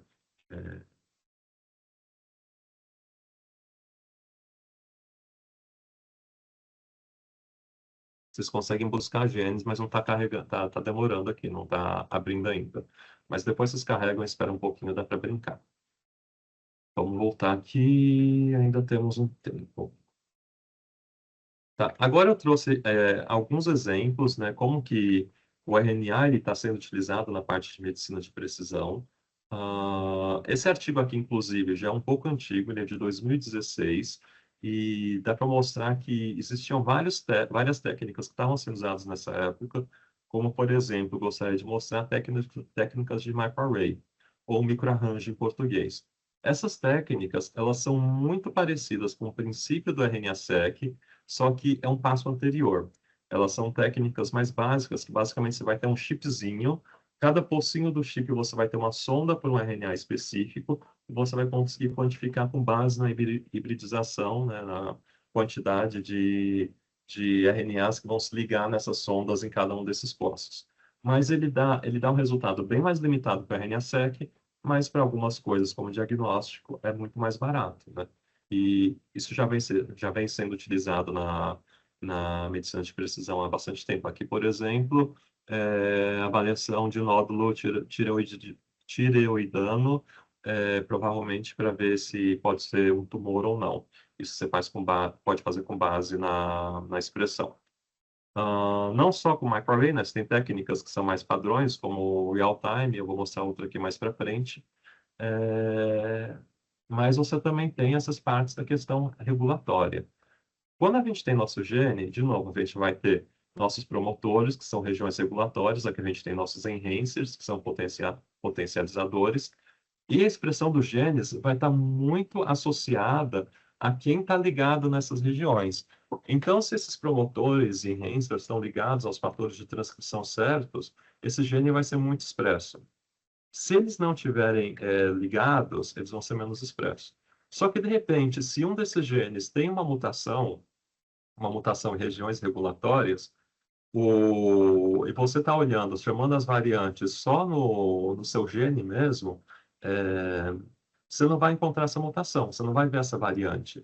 Mas se você for fazer o RNA, você vai ver que esse gene ele sofreu uma depressão muito grande. Ele está muito subexpresso na tua amostra. Então, quando a gente pensa em questão de variantes em regiões regulatórias, como, por exemplo, os enhancers, eles podem estar longe dos genes. Eles não necessariamente eles estão como os promotores que estão só um pouquinho antes. Aqui ele está mostrando antes, mas ele pode estar mais de 50 mil pares de bases distante. Eles conseguem se comunicar com o complexo da RNA polimerase usando uns grampos, né, na fita do DNA e conversando com o complexo mediador. Mas, mas não necessariamente eles vão estar pertinhos. Então, geralmente no genoma, pode ser que na hora que você vai fazer o chamado de variante, provavelmente vai escapar algum desses enhancers. Então, esse artigo ele fez uma revisão de literatura bem grande e ele procurou muitos estudos em que, se eles tivessem feito o RNA-seq, eles conseguiriam ter achado variantes em regiões regulatórias em que eles não estavam achando só com a genômica. E eles encontraram que cerca de 45% deles, o RNA-seq teria levado a um diagnóstico. Eu traduzi aqui, está meio mal traduzido com a inteligência artificial, esse artigo está em inglês também, mas é uma coisa interessante quando a gente pensa nessa regulação gênica. Também tem kits, né, que já são utilizados nas análises clínicas para a parte de biologia tumoral. Esse kit, inclusive, ele utiliza o RNA-seq. Ele também olha para o DNA, mas aqui o que ele procura, na verdade, não são essas regiões regulatórias. São regiões que podem criar um splicing meio falho, e daí ele vai truncar dois genes diferentes, criando essas fusões gênicas que podem ser muito prejudiciais e acabar causando algum tipo de tumor. Então, a gente tem esse kit que vai fazer essa análise para alguns genes chaves e conseguir dar essa resposta se você tem algumas fusões para alguns genes importantes para esse tipo de pergunta. Tem outro também, que é da Archer, que ele também utiliza essa fusão, mas também olha para a fusão, mas esse daqui já não é de sequenciamento de nova geração. Ele utiliza um tipo de PCR que chama ANP, que é um PCR multiplex também, que olha vários genes ao mesmo tempo, mas o princípio é o mesmo. Também tem um outro que utiliza PCR em tempo real, esse daqui a gente já sai um pouquinho da biologia do câncer e vai para doenças respiratórias, que, como vocês bem lembram, existem genes que utilizam RNA para passar essa informação, para passar informação. Existem vírus que a RNA polimerase, inclusive, é dependente de RNA, então não adianta nada olhar o genoma deles, porque eles não vão ter DNA no genoma. Então, tem kits que fazem real-time para ver a presença de alguns desses vírus. E para essa parte da aula, terminei. Eu tenho duas sugestões de prática rápida, mas eu acho que eu vou abrir para perguntas. Deixa eu dar uma olhadinha no chat primeiro, e daí o que sobrar a gente passa para essas práticas. Deixa eu abrir aqui. Ah, Nata, tem alguma pergunta interessante que você viu? Ah, tem sim. Vamos lá. Teve uma discussão bem legal também, então eu não vou comentar dessas perguntas, tá? Tá. A Camila perguntou: vocês têm alguma dica para aprender a rodar essas análises em linha de comando? Por enquanto, uso o Galaxy Austrália/Europa Uhum. para os meus estudos em bioinformática. Ah, existe um curso de linha de comando muito interessante. Eu não tenho de cabeça agora a referência. E, aliás, você deve passar muita raiva com o Galaxy. E o Galaxy é uma ferramenta linda, ela é perfeita. O princípio dele é muito bacana, mas os servidores são muito sobrecarregados. Então, realmente, depender de servidor em outro lugar, quando você está fazendo um pipeline muito comprido, de repente, uma amostra.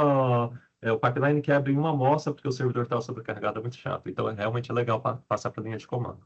Eu vou procurar isso e quando tiver as respostas das perguntas que o pessoal vai publicar na plataforma, eu passo umas referências para você, Camila. Uhum, perfeito. Bom que o Léo também já falou. Todas as noites a gente está anotando todas as perguntas. Se a gente não conseguir responder por causa do tempo, a gente vai responder depois e o pessoal do Mapa Genoma vai disponibilizar todas essas perguntas, tá bom?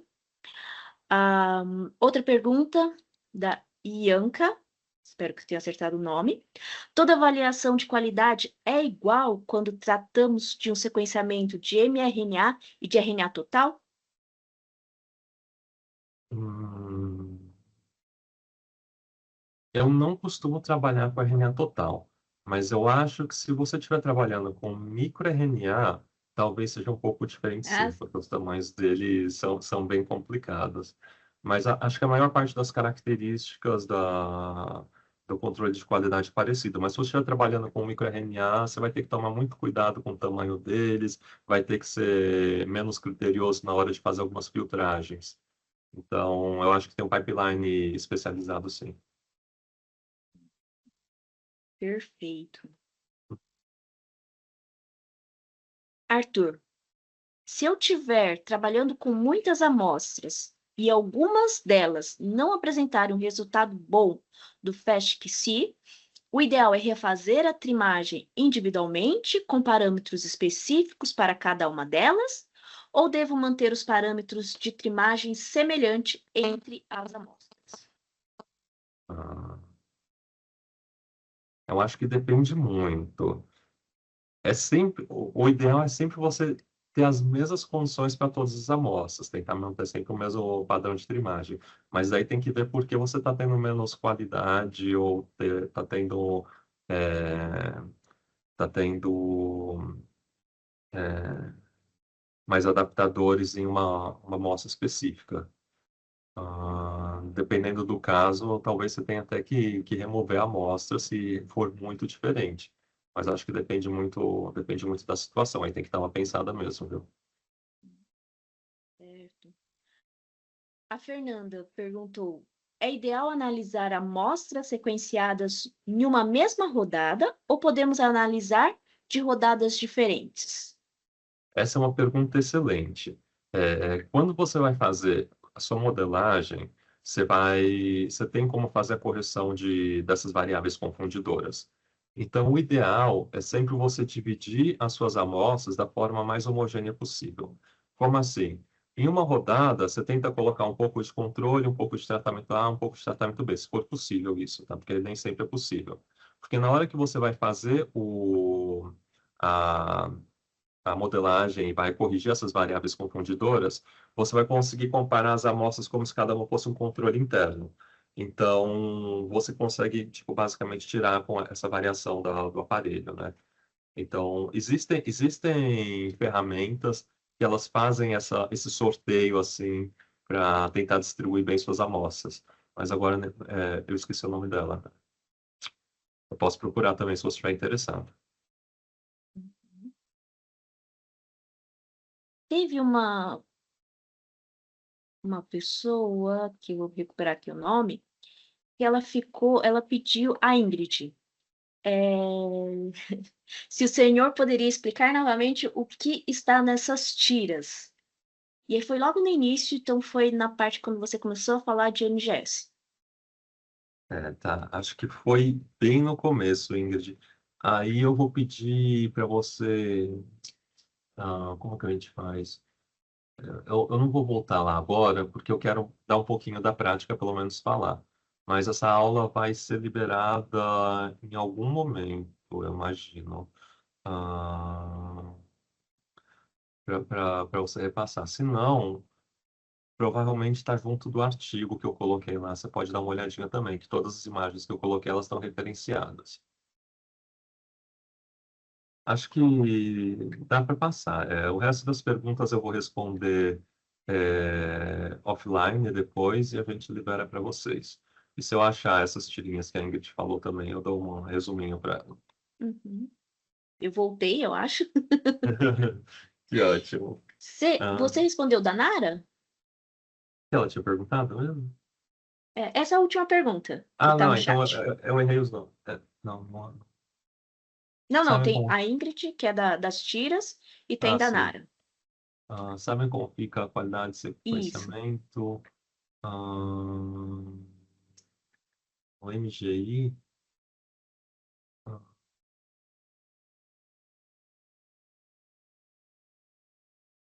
Não, eu preciso dar uma olhadinha, eu não sei como que fica, não.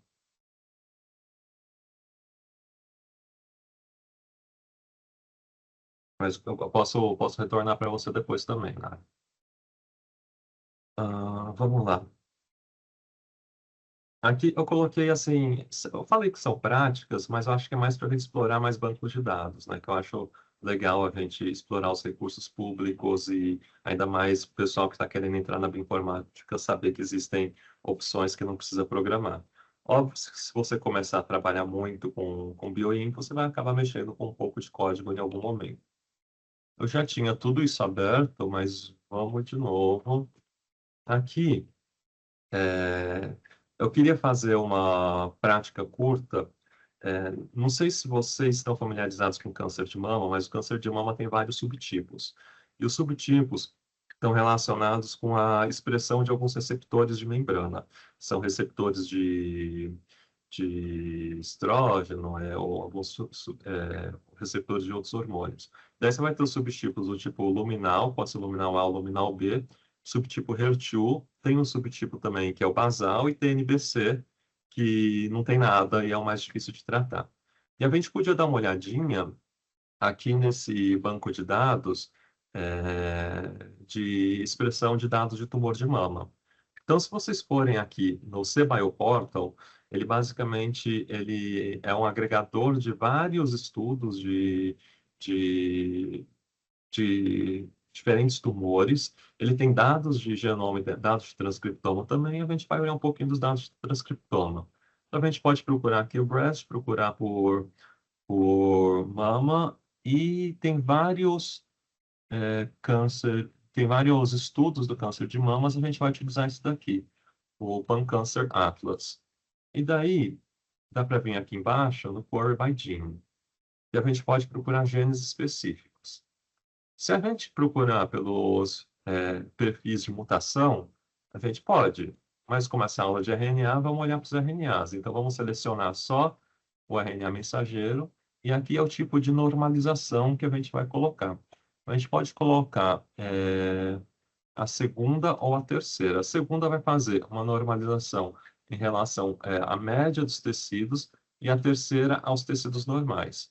O problema desses estudos é que dificilmente você vai ter muito tecido normal. Então, essa normalização, apesar de ser mais interessante para a gente, ela vai ficar, porque você está comparando a expressão desses receptores com um tecido saudável, ela pode ficar um pouco enviesada. Mas vamos tentar primeiro por essa daqui, depois a gente volta e tenta com outra.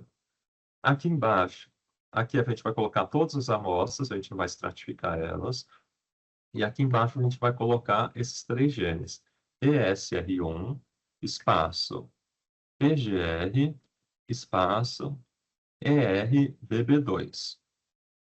E daí dá para submeter.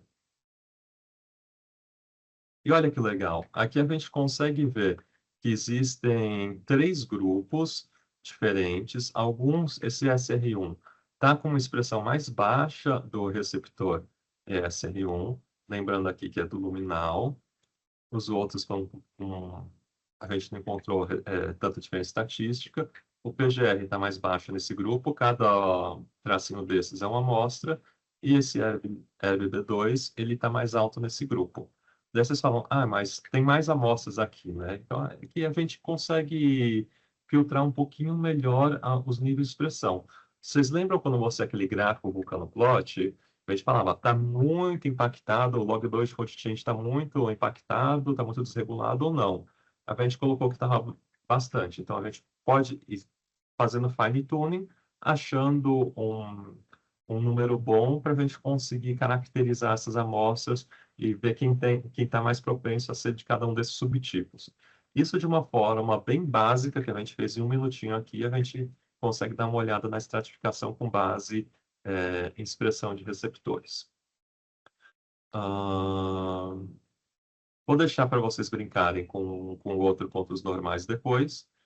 E vou para outra mini prática, que eu queria mostrar outro banco de dados de vocês e aproveitar aquele gene que o Vitor falou ontem, né? O LDLR, que ele falou que era um gene relacionado ao colesterol, né? E a gente consegue olhar nesse outro banco de dados que eu comentei, que é o GTEx Portal. O GTEx, basicamente, ele é um banco de dados de tecido saudável. Então, a gente não está olhando mais para pacientes com câncer. Se a gente for aqui no GTEx clássico, a gente consegue explorar um pouquinho mais ele. Então, vamos ver aqui. A gente vai entrar no GTEx Portal e procurar o gene LDLR. Vamos procurar aqui LDLR. E a gente vai olhar, ele faz isso automático, né? Olha em todos os bancos de dados e consegue olhar em que tecidos esses genes vão estar mais expressos.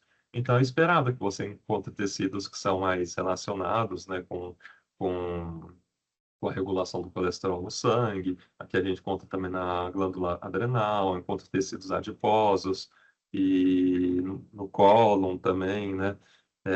A gente consegue explorar em uma condição normal, onde esses genes estão, em quais tecidos esses genes estão sendo mais expressos. De repente, se vocês têm uma pergunta específica, vocês conseguem buscar um pouquinho mais também. Ou podem conseguir colocar outros genes. E aqui também o GTEx ele começou a fazer análise de single cell. Então, existem alguns datasets de single cell. Então, além de olhar nos tecidos, você consegue olhar nos subtipos de cada tecidos. Então, por exemplo, nos adipócitos de tecido mamário, tecido do esôfago, do coração, músculo esquelético, você consegue ver os padrões, os níveis de expressão dos adipócitos de cada um desses tecidos, porque ele conseguiu filtrar os adipócitos dentro do tecido. E foi uma prática rápida, só para vocês terem noção de como esses bancos de dados podem oferecer bastante coisa, principalmente para quem está começando na bioinfo. E o meu caminho também foi assim. Eu trabalhei muito com um banco de dados chamado Blast, com uma ferramenta chamada Blast no banco de dados do NCBI, fazendo alinhamento de sequências de peptídeos. E aqui, quem está mais interessado na parte de evolução, tal, acho que vai acabar explorando um momento ou outro. Mas eu acho que é isso. Faltou 2 minutinhos certinhos. Acho que já podemos. Deixa eu ver se tem mais alguma coisa aqui. Eu tô devendo coisas para vocês, né? Mas vou dar uma pensadinha e respondo com mais calma depois, viu? E é isso, gente. Tem mais alguma pergunta? Então, uma pergunta rápida, qual software de análise de variantes que eu posso usar? Acho que não foi, é mais da aula de ontem. Hum, Tem algum gratuito que foi falado tá. do... Eu não sei muito de variantes, que são muito parte do Vitor, mas eu passo sua pergunta para ele colocar lá. Mas com certeza tem softwares gratuitos, porque acho que para programação de informática, programação em geral, a gente gosta muito de softwares livres, né? Principalmente na hora de fazer ciência, a gente preza muito por softwares gratuitos. Então, eu passo para ele colocar isso nas respostas também. Bom, muito obrigado. Imagina. Então, acho que é isso, gente. Podemos finalizar por aqui. Uma ótima noite para vocês. Não percam a aula amanhã da Angélica, que é uma aula de proteína. Como eu falei, as proteínas fazem coisas e elas são muito divertidas de estudar, principalmente a parte dos motivos, a parte de modelagem é fascinante também. Então, vai ser uma aula muito boa. Então, uma excelente noite e até sexta.